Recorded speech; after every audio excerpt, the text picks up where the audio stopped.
Sebagai seorang anak Papua, hidup kami adalah di alam. Bermain dengan hal-hal seperti ini. Walaupun hasil curian. Kita tidak menawarkan permainan-permainan seperti yang lain. Aduh jatuh. Kenapa kita tidak punya permainan yang mewah seperti kalian? Karena sejatinya kita sering dipermainkan.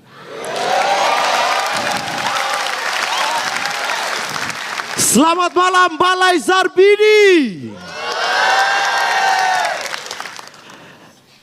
Saya Muhammad Al-Katiri dan saya dari Fak-Fak Papua Barat. Masa indah saya di Fak-Fak itu terjadi ketika saya SD. Karena waktu SD itu kita jalan bergerombol bersama-sama teman. Wih indah. Itu gaya-gaya jalan kita itu kayak geng-geng mafia. Dan gerombolan kita ini dipimpin oleh satu bos. Namanya David Bless. Manusia ini sio kawan. Jahatnya parah. Parah.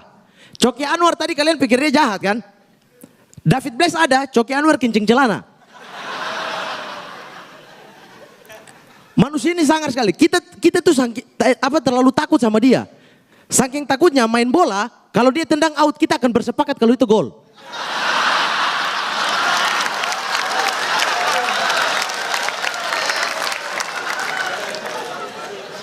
Dan di waktu SD ini, saya tuh satu bangku sama dia. Saya pikir untuk merasa aman di sekolah, tapi ternyata tidak. Pernah waktu itu, ada jam pelajaran, ibu guru mengajar, manusia ini dia kentut. Dan kentutnya itu tidak bunyi. Yang tiba-tiba baunya tampar hidung saya. Saya sebenarnya cium baunya tidak enak sekali. Cuma karena saya takut dia, saya hirup kayak aroma herbal terapi.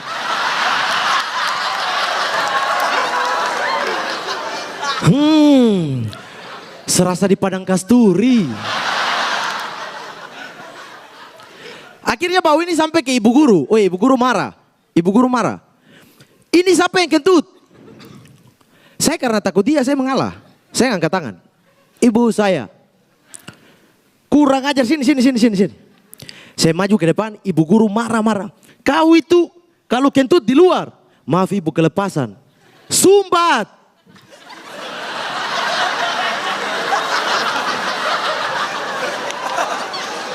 Karena saya juga takut dengan ibu guru, akhirnya saya bilang ibu guru, ibu, tapi sebenarnya bukan saya ibu.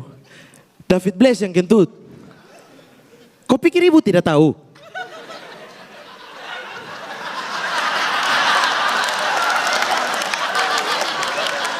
Ibu datang, ibu bisik. Ibu juga takut dia. Dan teman-teman, masa-masa ini itu selalu indah karena kita punya mimpi. Makanya berkarya. Karena setiap kegagalan yang ada di generasi yang akan datang, itu dosa kita. Karena kita tidak menawarkan mereka pilihan untuk bermimpi.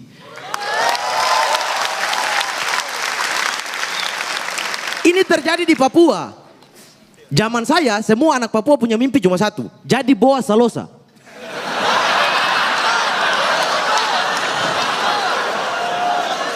Tidak ada pilihan lain, tidak ada lagi. Hanya Boas Salosa yang menawarkan kita untuk bermimpi. Mau siapa lagi? Panji. Keliling dunia tapi ke Papua belum pernah.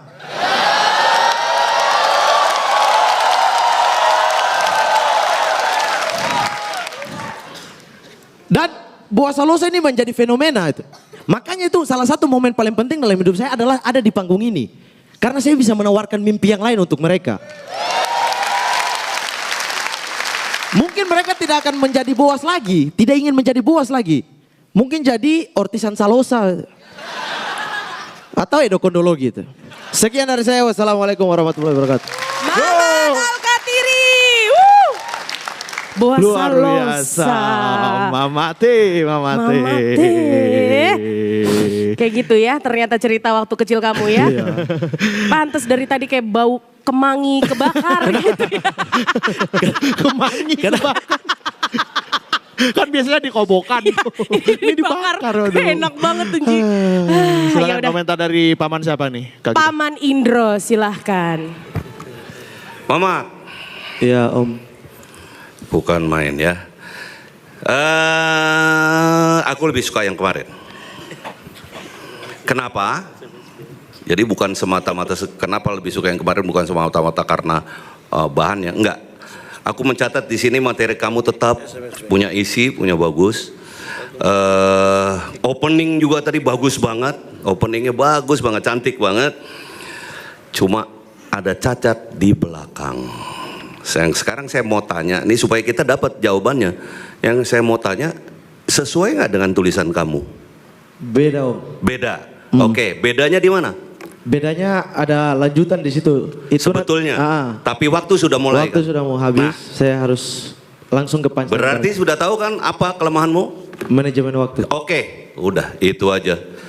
Kamu harus perbaiki manajemen waktu, selebihnya keren banget. Bahkan saya selalu senang semua yang selalu punya isi. Karena dengan demikian lo nanti bukan menjadi profesional yang cuman bertanggung jawab karena lo dapat duit. Tetapi lo punya tanggung jawab seperti apa yang lo bilang. Lo akan memberikan impian pada generasi yang keren. Luar biasa. Kita juga stand up punya isi ya. Punya. Lemak. Silahkan kemudian Paman Panji. Ya memang kita udah nggak perlu bahas lagi sih kualitas Mamat Al-Kathiri sebagai seorang komika memang. Kita udah tahu nulisnya jago, lucu juga, kemudian storytelling bisa, milih diksi cakep, pengamatan oke, berani segala macam. Tapi sekarang demi karir nih Mamat, orang kalau baru ketemu ketenaran, kadang-kadang suka bingung gimana mesti bersikap. Nah ini masalahnya lu bisa jadi adalah suksesnya lu kemarin. Suksesnya lo kemarin datang dari beat terakhir lo yang gue bilang salah satu beat terbaik itu yang menuai banyak tepuk tangan. Nah tapi di stand up comedy itu ada namanya applause trap, dimana kita kejebak sama mencari tepuk tangan dari penonton dengan melempar kalimat-kalimat yang sejatinya inspiratif gitu.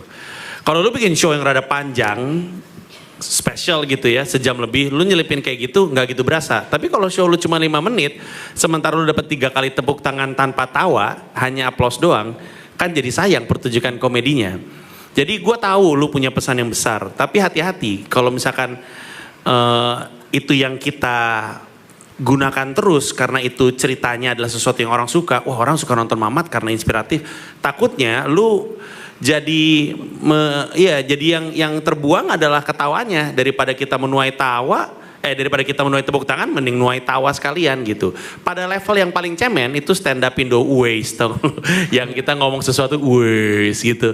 Itu sangat dihindari kan, kita tahu itu karena lebih baik minta ketawa daripada minta waste. Nah, Mamat ini udah jago sebagai komedian, tapi hati-hati, nggak selamanya apa yang penonton suka selalu harus lu kasih ya. Tujuan utama adalah membuat kita ketawa. Inspirasi datang bersamaan dengan tawa tersebut. Ya, terima kasih banyak. Sukses terus. Siap. Makasih Bang.